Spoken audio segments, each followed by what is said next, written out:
Hi, everyone. Welcome to another episode of Behind the Curtain. My name is Carly, and I'm going to be our moderator for today. If you're watching with us live, we encourage you to participate by sending any questions and comments over in our chat room. And if you're watching with us after hours, we encourage you to send any feedback by emailing us at info@majestictheater.com.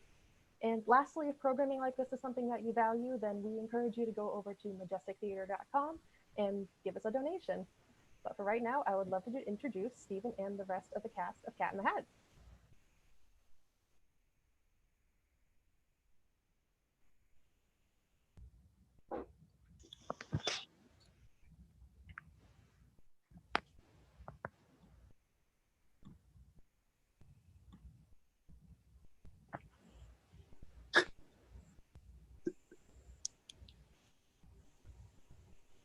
Hi.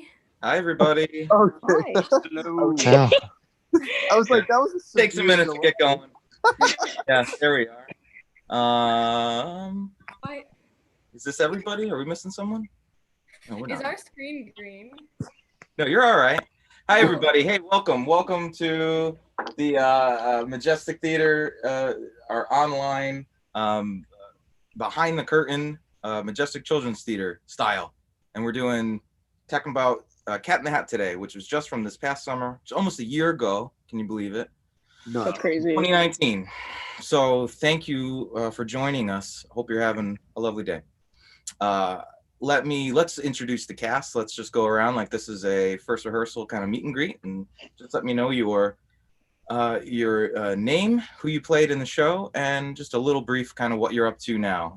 If you're still in theater or not, or if you're doing other things but maybe keeping a hand in it or whatever. And I'll just go how I see it here, starting with Giuseppe. All right. Hello, I'm Giuseppe. I played the Cat in the Hat. I still do some theater.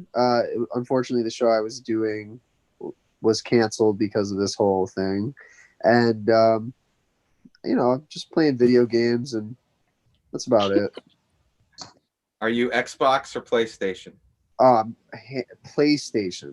There's nothing else. I don't play much at all, but when I do, it's PlayStation. Yep. Yeah, those buttons are in my brain, unlike I can't handle the other one. Let's see, Amore. Hi, I'm Amore. I played the girl, as well as the voice of the mom. And currently, I'm still pursuing acting in college. I actually have a major of art management and minor in theater. So that's pretty great. Everything's working out so far. Where you go to school? MCLA. Okay. So Massachusetts College of Liberal Arts. Okay. Great. Good for you. All right. Caleb. Hello, Internet. I'm Caleb. I played the boy/narrator in this story. I was also Mushu in Milan for that same season. I just finished up my senior year of high school at Westfield State University. And right now, I just finished up a play last fall. I have a few other ones sitting around, so I've been working on those. And other than that, I've just been taking naps and taking names. And when you say finished a play, you mean writing one? Or writing? Yes. Yes. Nice. Good for you. Good for you. We'll get those staged one day. Seriously. All right. Benjamin. Hello, my name's Ben Upperton. I played the fish, and right now I'm still pursuing theater, but I'm also studying library science at the University of Maine. Good for you. Thanks for joining us, Ben. And then we have a twofer because they're brother and sister. Oh, we had a twofer last time with the pair of siblings. Yeah. We have Eli and Ripley. We're frozen. Hello. You My guys name is Eli. I'm a ninth grader at PVPA, and recently I've been doing a lot of skating and drawing and playing video games. But yeah, that's basically it. I think I'm still gonna do a little bit of theater, but I'm mainly just gonna keep on skateboarding because I really wanna. I have a lot of passion for skateboarding right now. I think That's will great. last a long Good for time. you. I heard that I have to. I think your mom told me that, and or your sister.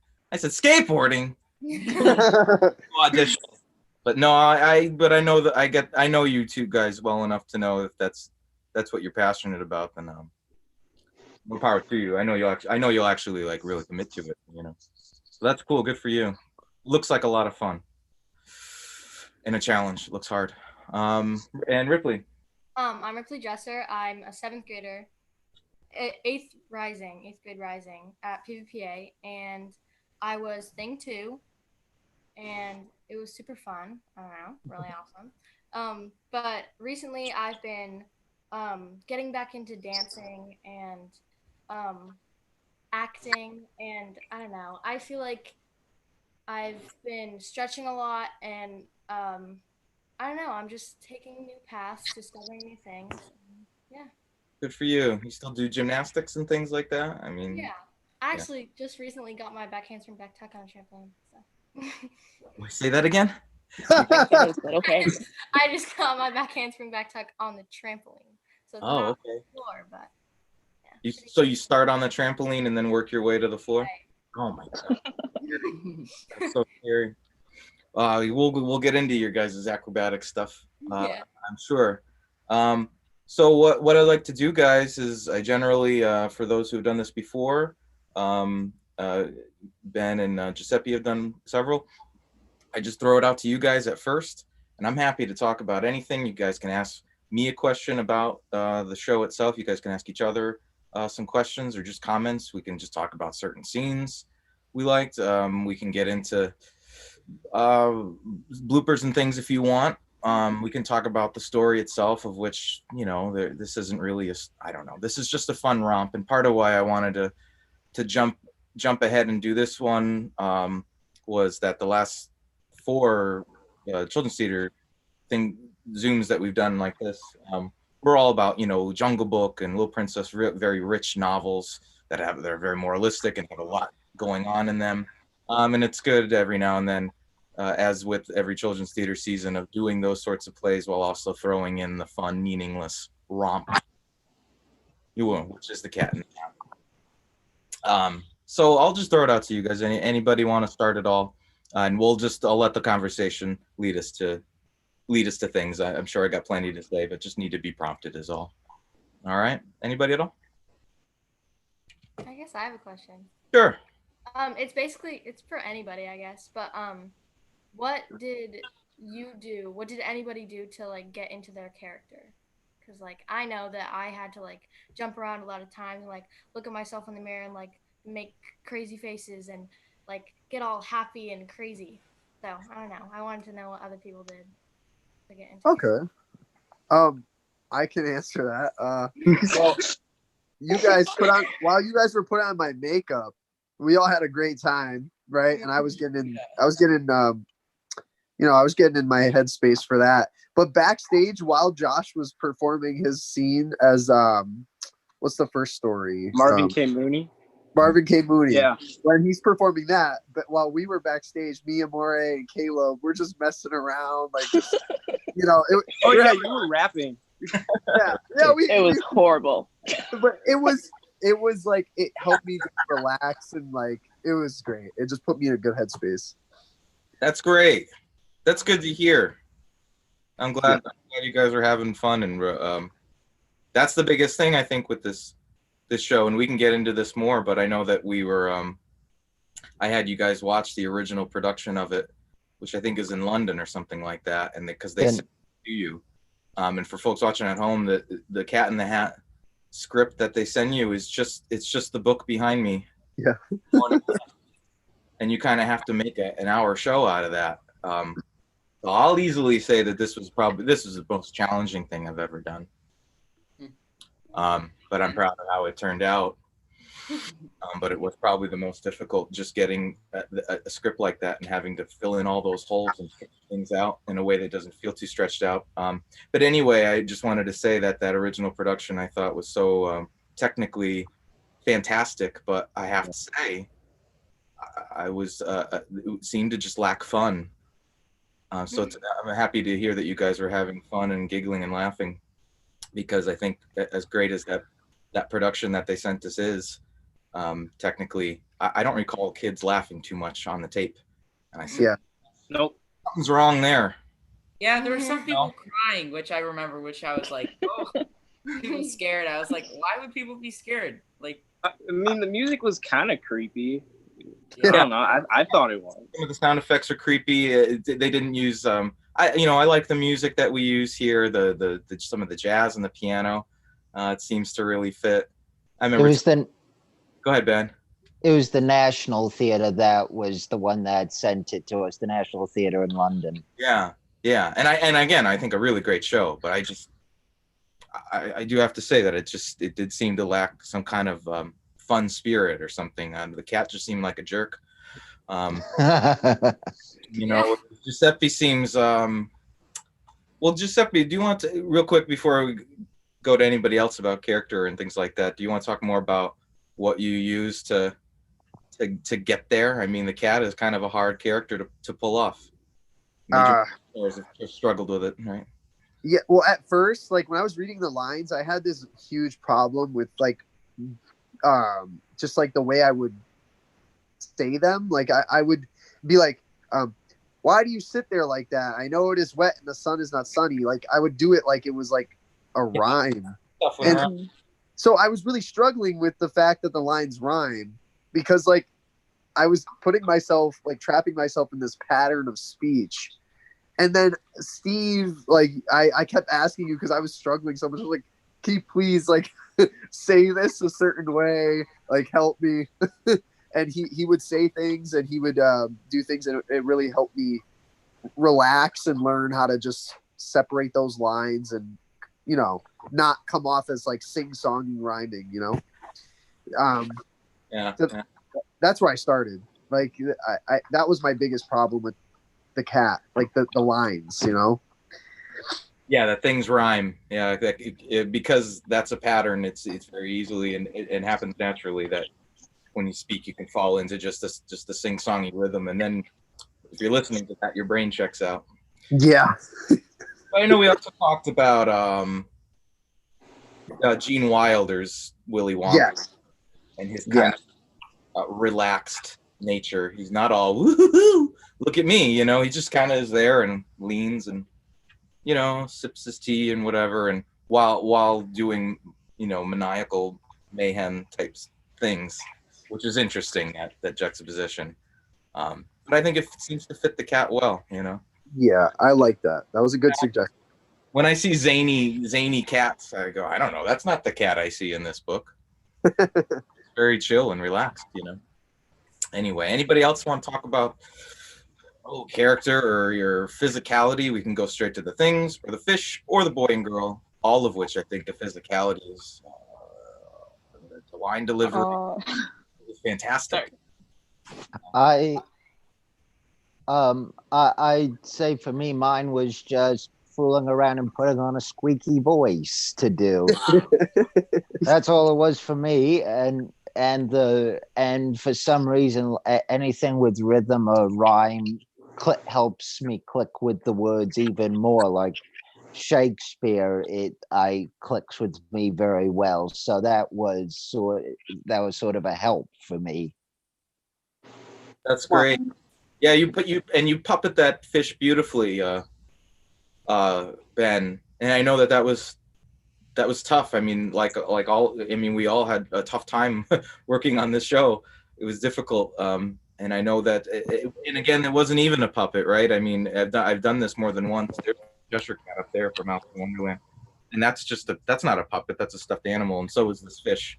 I just like, and you know, you just cut a hole in the butt, and put your hand up there, and figure out how to, you know, make it look like. So the fact that it's not actually built as a puppet makes it a little even more difficult, right? Yeah. It was, and I was also having a bit of difficulty with the directions on which would put the profile in better. Profile. I know. Yeah, I remember that. Yeah, sorry, I'm gonna give you a hard time on that. But when you watch the video, do you now see? Oh yeah, for sure. Yeah. Oh, for sure. I just remember you at one point sitting there, and I'm desperately trying to do it as best I can, and you just go, "What am I about to say?"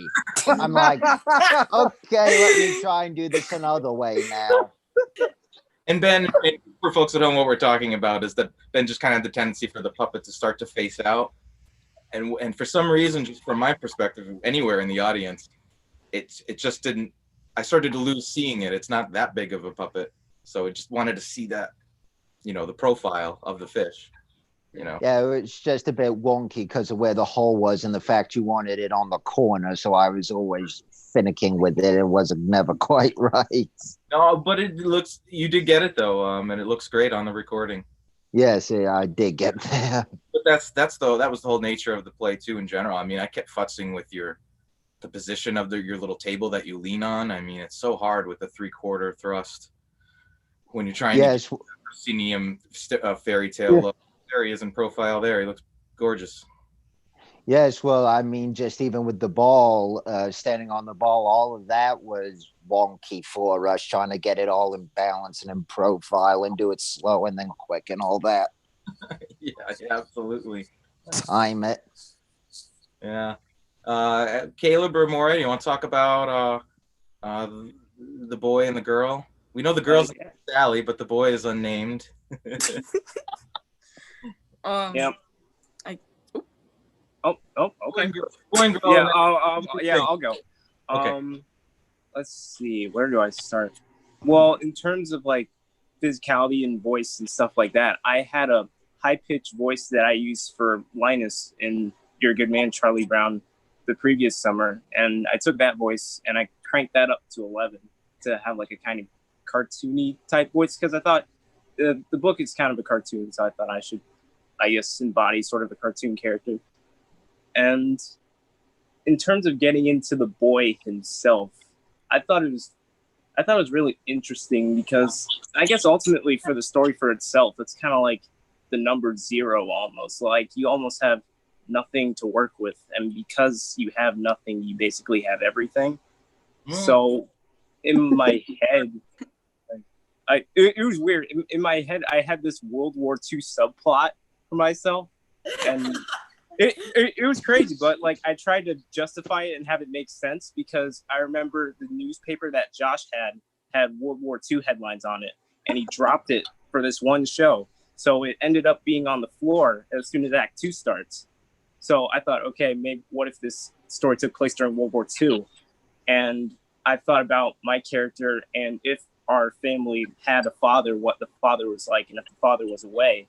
And I was thinking about, okay, in the beginning of the story, like I can't tie my shoes. And I thought, what if those were my father's shoes that I'm literally trying to fill?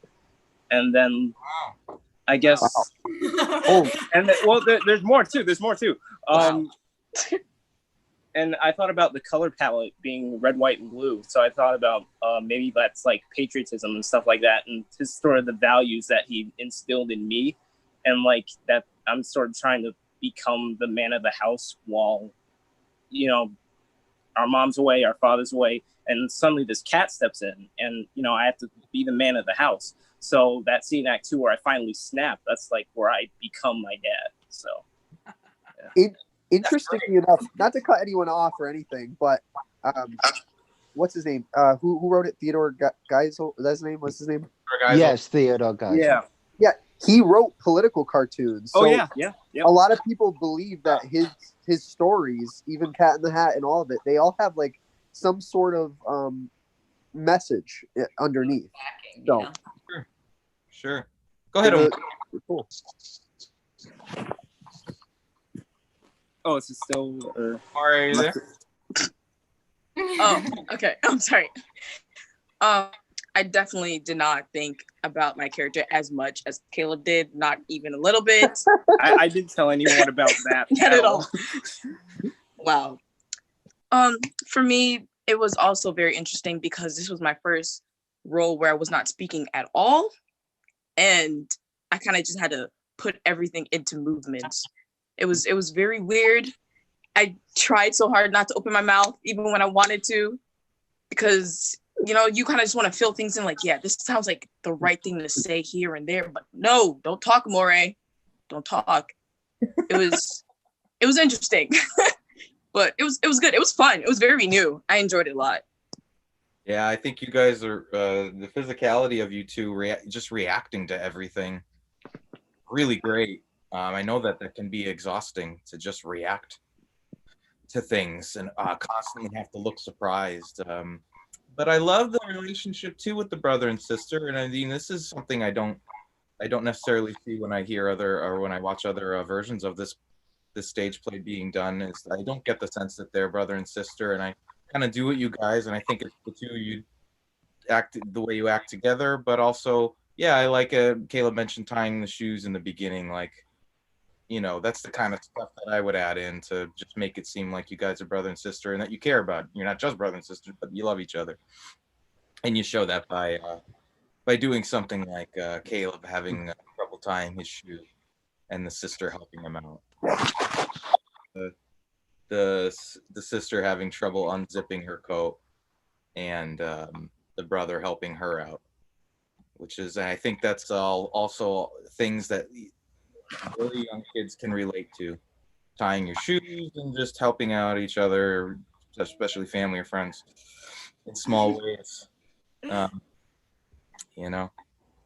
Anyway, let's do the things. Thing one and thing two. Physicality, character, inspiration. Go for it. So basically, my inspiration is just being Ripley's brother. It's actually that's just the bottom line. It's just Being a brother and sister. yeah, being brother and sister. I think Yeah. of thing one and thing two as brothers, but like Ripley could think them as sisters or brother and sister. They're just like they're close people and they know how to move together. So it's somewhat like a brother and sister and stuff like that.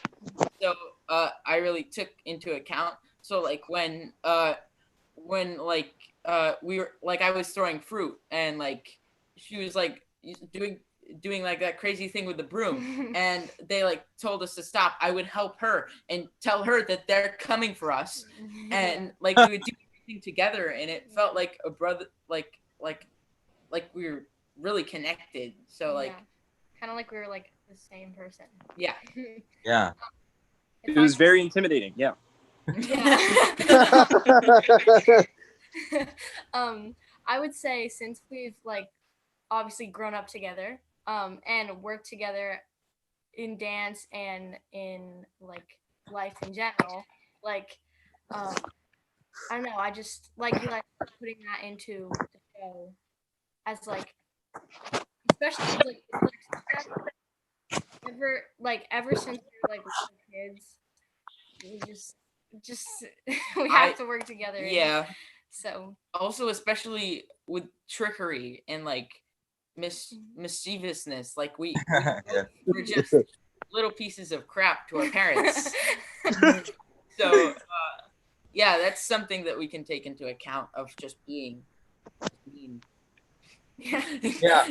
I mean, when you guys came in to audition, and I think that you maybe had done some acrobatic type stuff for me right then and there with each other. There's stuff that you kind of worked out at home or at your gymnastics class, and I mean, it was a no-brainer once I saw that. And then I always ask for heights on people's auditions forms. I could say, okay, there's Giuseppe, Caleb, and Amore are about there, and then Eli and Ripley are about there, so it works height-wise as well. But just the fact that you all came in with that knowledge of how to do these double cartwheels and these little flips and jumps, that was very exciting to.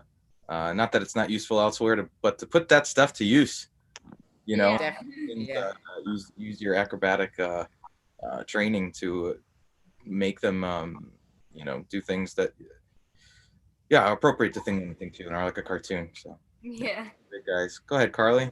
Actually, going off of that, Kathy had a great question. Did Ripley choreograph the tumbling sequence in the show?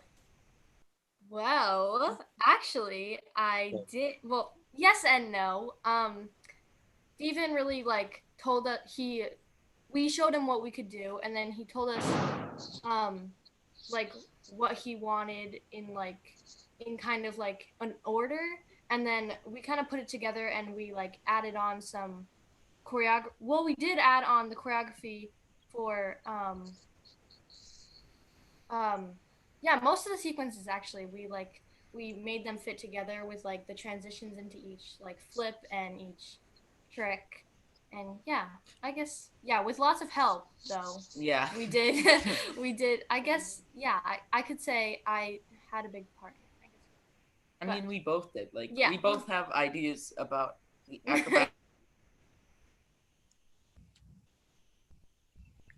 Yeah. Sorry, guys. Just have to. Something was cutting out. Yeah, and also Paige was there, who's a dancer who is just kind of there to help you guys. Just to, you guys are young, just to supervise and help you guys out. And because it's dangerous, kind of flipping around and all that sort of thing. But yeah, like I said, I was happy to put that. And I remember asking, hey, just show me guys what are these little tricks that you can do, and we saw where we could maybe throw them in. It's very impressive when you guys roll out of that box together and then do all these flippy doos, and then the one where you go over your hands and then bumps, jumps, and kicks or whatever, all sorts of bad tricks. That part. Oh yeah! Oh my gosh! Yes. Yeah, it's very exciting. I got a lot of stories about stuff that's like bruise parts of my body when I'm like trying to do things and just like going through the whole thing, just completely not caring about it. Yeah. Not Didn't you guys even do that? What weren't you, one of you guys sick, or both of you? Oh, it's cutting out. Oh, you guys are freezing up a little bit on me. If you got to get closer to the screen or what? No, that's connection. And let's. Then, oh man, they're cutting out big time. Is there anything we can do for them, Carly? Or oh, we're cutting out. I'll they're reach just out to cutting out, them, freezing a but little bit. in the meantime, as long as I'm here, I know Sure. me as a technician, the one thing I always want to ask you guys is, what was your favorite backstage blooper that maybe the audience didn't pick up on? On stage or backstage blooper or whatever, guys. Did anything in mind?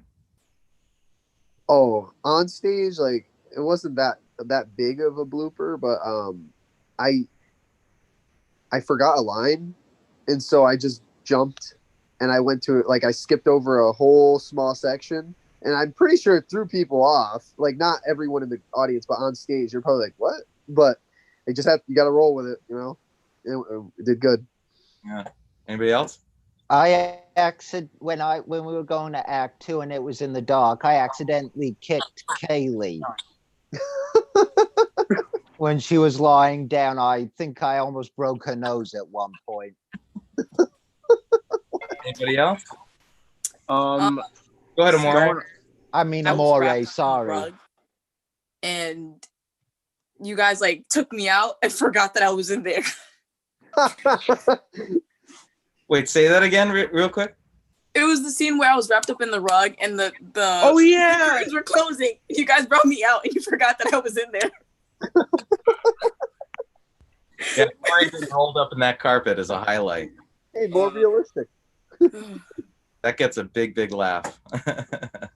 Yeah, I just love going off stage and then hearing the giant scream from everyone. I'm like, okay, yep, she's been rolled up in the carpet. So.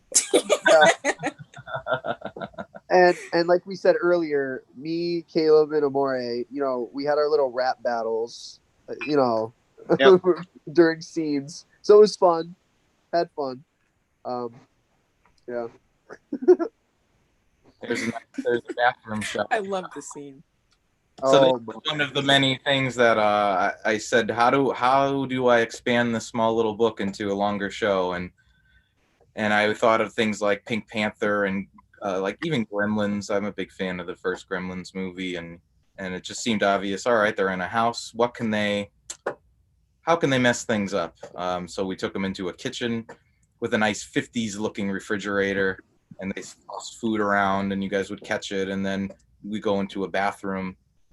And you toss the tissues around, and then the cat helps himself into the tub, and it all seemed like stuff that made sense. But it was tough because you guys know the tough parameters, the limitations of the Majestic, and how the wing space is very tiny, and there are stairs, and I think at a certain point the window had to be taken outside during the show. Oh yeah. Stuff, and it was a puzzle to figure out what goes where and what can be stored where, how many things can we do. I mean, I wanted that sequence to go on for a long time, but for folks listening at home, how we've gone over this past people before, but how long do we rehearse for, guys? A week, wasn't it? About a week. Yeah. And how long did we have all the props and stuff? We didn't even have them that long. Oh yeah, that was basically a few days. Yeah. Yeah. Yeah, it was pretty crazy. Stressful. Especially the juggling. What's that? Especially that little scene where I had to juggle everything in my hands and stuff, on the ball. That was I couldn't look most shows. I know, and you know what? The cake only fell the very first. The cake only fell off your hat. I think the very first show. Yeah. But I don't think it fell off after that. Nope. Yeah. At all, which is amazing, and props and thanks to Josiah for helping me figure that stuff out. There was magnets on the cup and on the hat and on the cake to the cup, and we had to experiment with how many to stick on there, and we'd be like, well, we got to glue on another one, I think, and then it would break out of the foam, and we'd have to super glue the foam back in, yeah, it was really tough. Yeah, here it is. Here. Yeah, just this alone. Yeah. This was fun. Just look at this picture and take it all in, everybody. How did you do this? Yeah. Take in how stressed I was. So stressed for this. Like, it took so much energy. Yeah. I love to whoever's talking, we'll get to you real quick. I love that on this video recording of the show, you can see Josiah down in the corner watching the show for the first time, and when Giuseppe rises with the cake on his hat, he goes like this. Like, he couldn't look. He just couldn't even look. But at the end of the day, I'm happy that it has that element, because it reminded me of like being at the circus as a kid, and when people balance things and you're like, oh my God, that's gonna fall. That's good that it had that feeling. I think. Yeah, I had that feeling too while I was doing it. Yeah, I know. Your heart beats a little bit and stuff. Like you're watching a bouncing act, a circus act. I kept saying to myself in my head, like, if we get past the balancing act, then we basically have the show. And then there's the slow motion falling, which is so funny, because that was a highlight for a lot of people in the audience. Afterward, they say, "Oh, I love the slow motion falling," but I think that's a case where I just threw it to you guys and said, "Hey, I don't recall working on that as hard." We didn't rehearse it. No, you literally said, "All right, we're gonna try this out," and then we did it, and you were like, "All right, looks good." Some comments. Oh yeah, definitely, but like it was pretty quick. It was. Yeah, it was relatively quick next to all the other stuff. Yeah, I do think it goes on perhaps 10 seconds too long when I watch this. Yeah. All right, let's get back to the show. But I cut someone off earlier. Who was it? Go ahead. Go ahead. When I was watching the recording, I saw the hat like tilt, but I knew that like it had happened before, and like it wouldn't have fallen off. But I was just like, oh my gosh, because it's like. It's just so scary. Yeah. What you guys saw, imagine how I felt when the hat goes like this on my own head, and I was like, oh my God. I can't even imagine what Giuseppe was thinking. No, like it was so like it was nerve-wracking, because like the hat would always tilt, but I had to keep my head a certain position so that it wouldn't fall. Like it was a heavy cake. That was. I know, and it was made of foam too, and very light things, and at a certain point we're like, all right, Josiah and I looked at each other like, well, let's dig out the stuff that we don't need, to make it lighter. I mean, it was constant trial and error. But good. Giuseppe, and thanks for everybody for your positivity while we worked. I know it probably seemed stressful at times. Are we going to be able to pull it off? But I think everybody stayed pretty positive, and I think that helped get it done. Yeah, you just stay calm, cool, and collected, and just do your best, really. Yeah. Preach. Yeah, and I would look at it. I don't know why, but I would feel it with Amore the most because she was brand new. I mean, I know Eli and Ripley are new too, but I was like, I was like, Giuseppe, it's gonna happen, right? It's gonna go up because you've been here a while. You were like, oh yeah, it's no problem. But I felt bad for new people who are like, oh my God, is this really gonna happen or not? Anyway. Hey, do you want to say anything to that, Amore? I mean, what was your like? How did you feel until we got there, until it was together? Honestly, I just prayed that it would work. I wasn't gonna stress about it because if I stressed, then everything would have went downhill. I wasn't gonna do that, so I said, "God, you got this," and it worked. Yeah, good for you. Yeah, that's the perspective you have to have. Carly, you were up a second ago. Sorry. That's right. I'm back now. Aside from the balancing act, were there any other scenes that you guys really struggled with to nail before opening night? There's the entire thing. Yeah. This thing sequence. I would Yeah. say definitely getting the timing for everything because there's like Yes. timing and music that we have to follow, and like especially when we were chasing around in the audience, like I remember every time that I got chased by Caleb, I was like looking out the window, and then I had to see like every time that Eli got chased off, I'd have to, okay, now I go because that's the timing. And like, especially when we were like getting Amore in the rug and then Caleb into the box, that was, especially running in those socks. Oh. Even with blue dots on the bottom, those things are slippery. Yeah. Going through the crowd too, it's hard because there are sometimes like a lot of people, so there was tons of legs in the back when we were running. So I didn't want to hit them, but I have to like grab the pole because I have to make the timing. So I like use momentum to run. Also, lots of little kids that are like, "Oh my gosh!" Yeah, you gotta love. You work so hard on these complicated bits, but then just doing a lap in the aisle delights them. You go, oh my God, you know. You know what I mean? Yeah. No, easy laugh. Just to do a lap in the aisle. But I love when they're leaning against the stage and Caleb and Amore are like, where are they? And the kids start to yell. The crowd on this recording is great. He's behind you. He's behind you. You know. That gives me Aesop's Fable vibes. Yeah. Because we did the exact same thing for that. So. And I love getting that response naturally instead of badgering them to make noise and stuff like.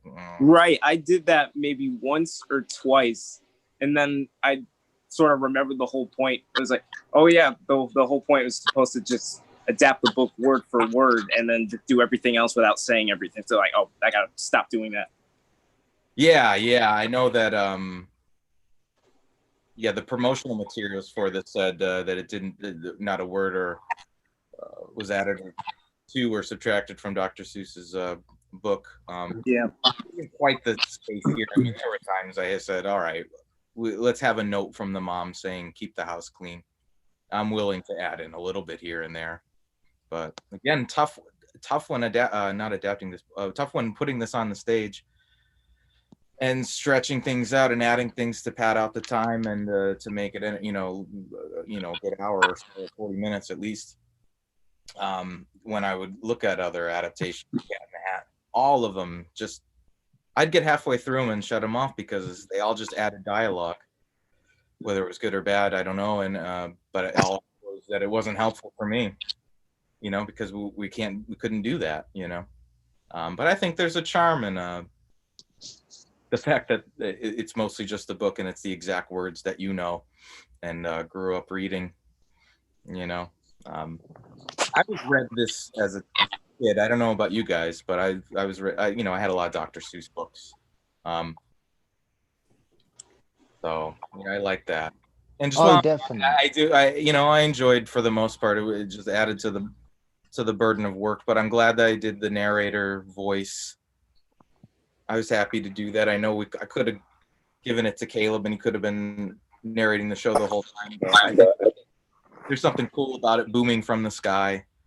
Yeah, definitely. and there's something fun about saying, hearing and I said, and then Caleb talking, and then going back to the. That There's something kind of fun about the kids being like a silent movie or something, and just being expressive with their face and with their physicality. That I really love. And I love, speaking of, I was talking about circus before and stuff, silent movie circus, the makeup on the things, faces, and the Cat in the Hat, but it's not the case with the fish and the kids in the house. And so it gives that sense too. I love that aesthetic, and again, props to Josiah for all the nice furniture that has the kind of the paint lines on it. So I like that it looks like the book, but it's not totally 2D either. It's 3D, and it looks like a pen drawing, but not so much that it looks 2D and fake. And anyway, I'm rambling. Go ahead, Carly. I want to know about this car. Did Josiah build this? Was this rented? No, he built that. he built That's that. incredible. Yeah, he built that, and it had one working hand, the one that's sticking up in the center. That's like one of those grabbers with a glove on it, so that Giuseppe could hand off at least one thing. That was so funny. Laugh when it comes out. It's a great looking car there, or whatever, Catmobile, whatever you want to call it. So they just like give you a push off stage and give you a head start? Oh no, he pushed me across The stage and and brought me down. Yeah. Cool.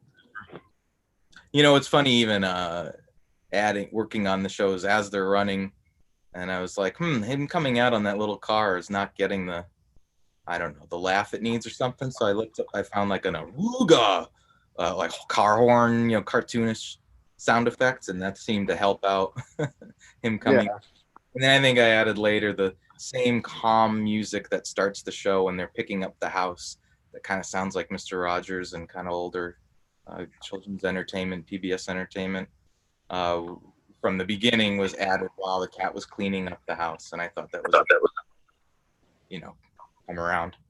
Yeah. Carly, is there any other questions or anything like that?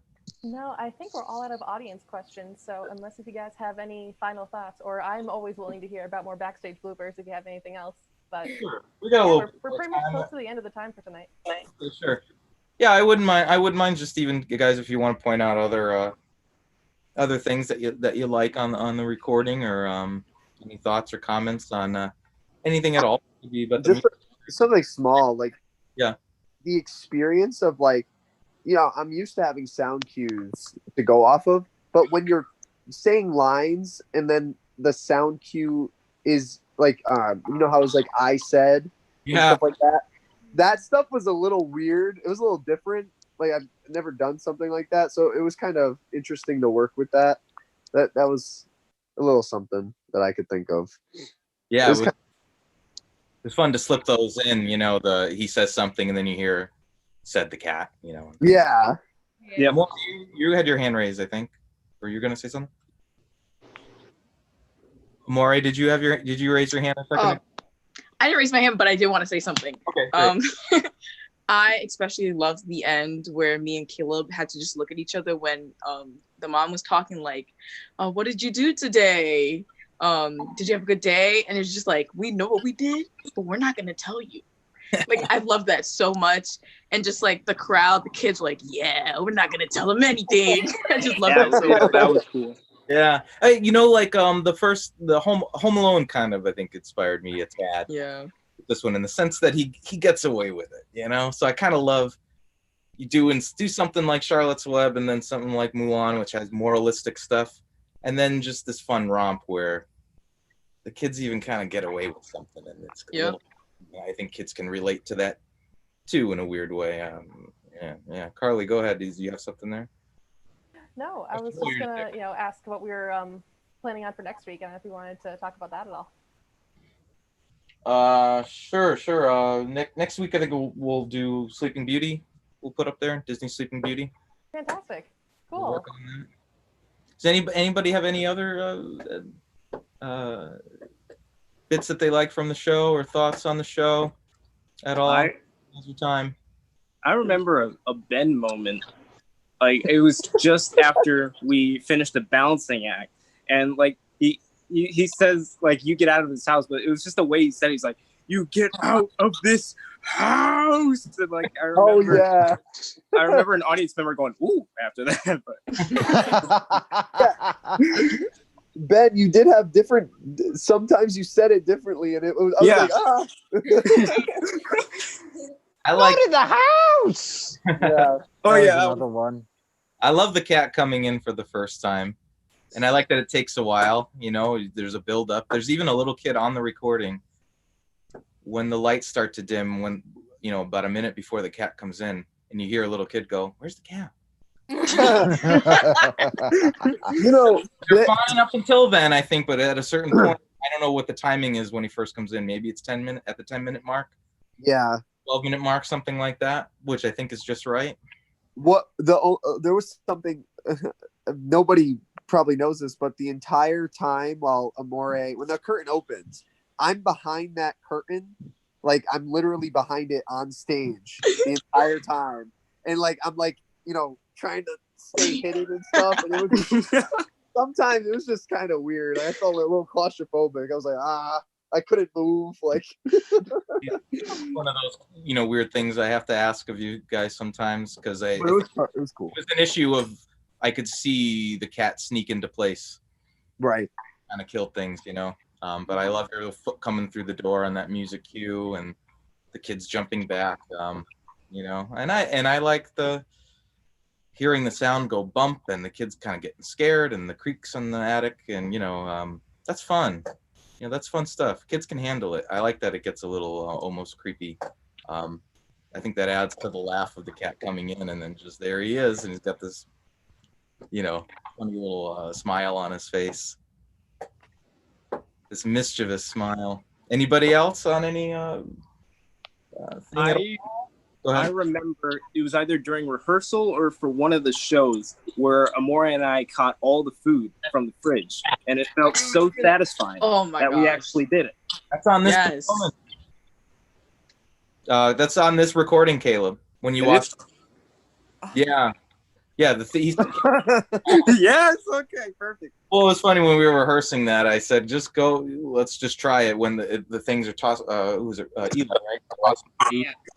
And Caleb and Amore are trying to catch it, and I think it was like you caught most. We did it several times, obviously, but I remember once you caught most of it, dropped some of it, and I think it was like, well, I think it's funny both times. I think it's funny when you catch everything, and I think it's funny if a few things fall.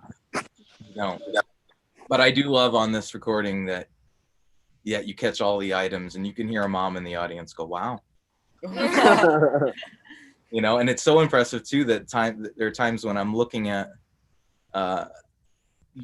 Eli tossing the food and Caleb and Amore catching it, but then just a little to the right is Ripley doing this incredible thing with a broom, you know, and that's just one of those things where it's like, let's put your funny little skills to use. You said, "Hey, I can do this with a stick." I worked that into the show. I guess. And then I was like, "Can you do it with a broom?" I go, "Let me try." And you did. So I think it's fun that not only there's an impressive thing going on with the throwing and catching the food, but just a little to the right, Ripley doing the wild gymnastics there with the broom. Anybody else on anything? The running scene, or maybe scenes, it was broken down into scenes, I think, but it was just all a blur to me. And I remember telling Amore during rehearsal, like we ran the scene so many times, we were just all exhausted after that, and we were just about to finish the day. And like I go to Amore, "Let's just do it one more time. It's gonna go really fast." And like I think you remember it better than me, Amore, but like you were like, "No, we're done." But like the first show, and like we just finished the first act, and you go up to me and like, "Wow, that was fast."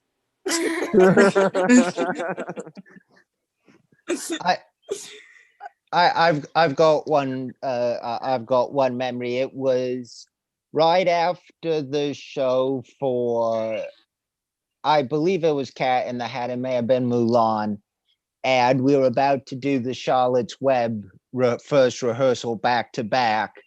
and everyone was tired, including Steve. And I said, well, at least we're not picking tobacco in the height of August in Connecticut.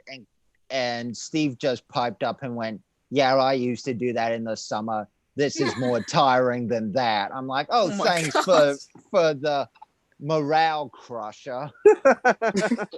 You guys remember things wrong. I don't know. No, you said that for Twisting sure. the story. Conflating two different stories, I think. Because I know I think at times when you guys are always great because you want to be there and you're getting paid a little, and you guys are always great to work with.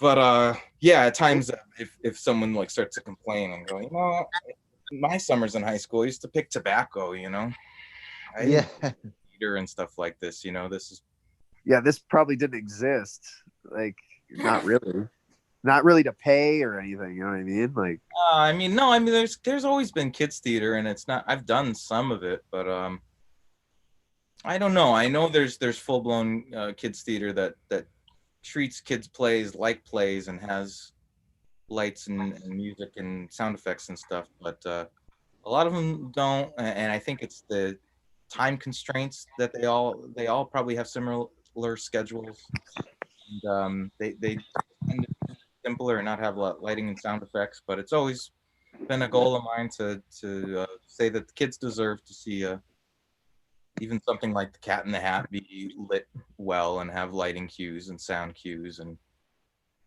props and the works, Have it be a quality production. Yeah, and not pad out the time with stuff that doesn't make sense. Yeah. In the London production, there's minutes and minutes of the cat pretending to hit a ball with a racket, and the lineup of the sound effects and him doing it is great, but it's kind of like, what's going on? Doesn't move the story forward. Things just kind of stop.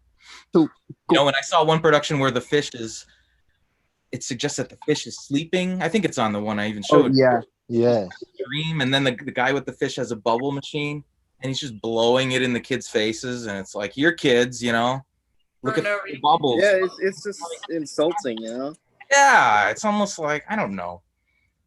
Yeah, weird. If you want to incorporate bubbles, we were gonna do Little Mermaid this summer. I was like, I want to get some bubble machine. That makes sense. But yeah, just shoving fun stuff in their face, I just find, offensive.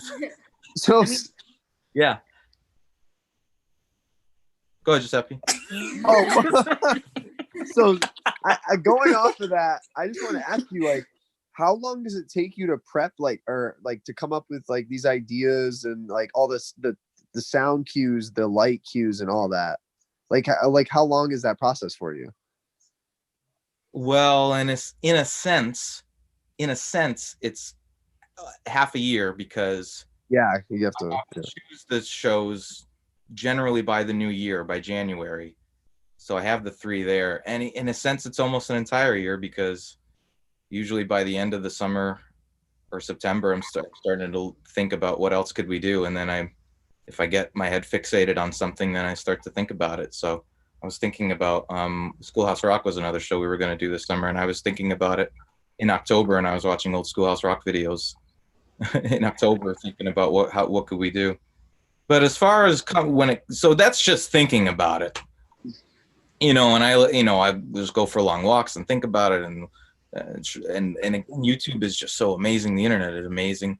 It's just fun to just go on YouTube or Google. Like I didn't know any of I knew one of the songs, but I didn't know the songs in this show, that the music that we use ahead of time, but I knew what I wanted them to feel like. So I just Google rainy day jazz song or melancholy jazz piano song, and then the song Melancholia, I think it was called, comes up, and it's the one we use in the show. So if you have an idea of what you're searching for, you're going to find it out there. It's pretty amazing. But as far as just literally putting stuff together, it's hard. I wish, a couple weeks before we start rehearsing, I try to work on things, but it can be hard because we try to pack in as many things as we can at the theater these days, and it's a good thing, but it can be a little distracting when in June leading up to children's theater rehearsals, we were working on these one-man shows and things. So I don't really get my hands into it until about a week before we start rehearsing. And then when we rehearse, rehearsing is only part of my day. After that, I will go to the shop and check in with Josiah and see what he was working on and help him paint some stuff or whatever, or work on the foam props. I made some of those, which is fun, but time consuming. And then at home, and then I go home and work on the sound design. It'll be 1 a.m. and I'm reading Cat in the Hat to myself into my computer to record it's just insane. It's a crazy job. Oh, but I love doing it. Yeah. Anybody else? Any questions or anything? Anything like that? This is just a little backstage thing. Because Steve mentioned the recording. I remember Jackson and I, we would, before every show, we would just like mimic Steve's Marvin K. Mooney recording. Hell yeah! So like we would go, Marvin, will you leave this room? Yeah, I think I was sharing with Giuseppe on that. When I first, in that case, I recorded that Marvin K. Mooney narration in one take at like 1 a.m. in my house. Wow. I just wanted to get it done, and it didn't need to be cut up, thank God. Like all of the, said the cat and this and that. Those all had to be edited up, which is so time consuming. So I just did the Marvin K. Mooney in one take. And again, it was like 1 a.m. and I was just exhausted. And when I first uploaded the sound file into the house to hear it in the theater for the first time, not with an audience, just to hear it, I did need to edit out the end, because at the end when I say, and so Marvin went, then you hear a, and like the clunking down. I was like, oop, that's gotta go. That doesn't sound good. Yeah. Exactly. Oh man. All right. Well, unless there's any other comments or final thoughts, we can wrap it up. So now's the time, guys, if you have anything. Otherwise, I'll say we can wrap it up. I guess that's a wrap. Yeah. Yes. All good here. Yeah, that's a good way to end that, I think. Yeah. Well, thank you guys so much for joining us again this week. So, Stephen, you said Sleeping Beauty for next Sunday? Yeah, I think. I want to keep jumping around and mixing things up. I think we've done some really nice classic 19th century children's literature, then the fairy tale, more of an older fairy tale, Grimm type fairy tale with Aladdin, and then now we've covered Dr. Seuss. I think so. We'll do something Disney next. It's good to mix it up, and then I think following that we'll do probably James and the Giant Peach. So then we get to Roald Dahl, and that's a whole other kind of children's story world, Roald Dahl. And then after that, I'm not sure, but we'll get to other ones. Cool. With you guys, Mulan, and we'll get to Charlotte's Web and things like that eventually, I'm sure. Great. Well, we'll see everyone then. Thank you guys again for coming. Thank you all so much. All right. Bye-bye. Bye. Bye.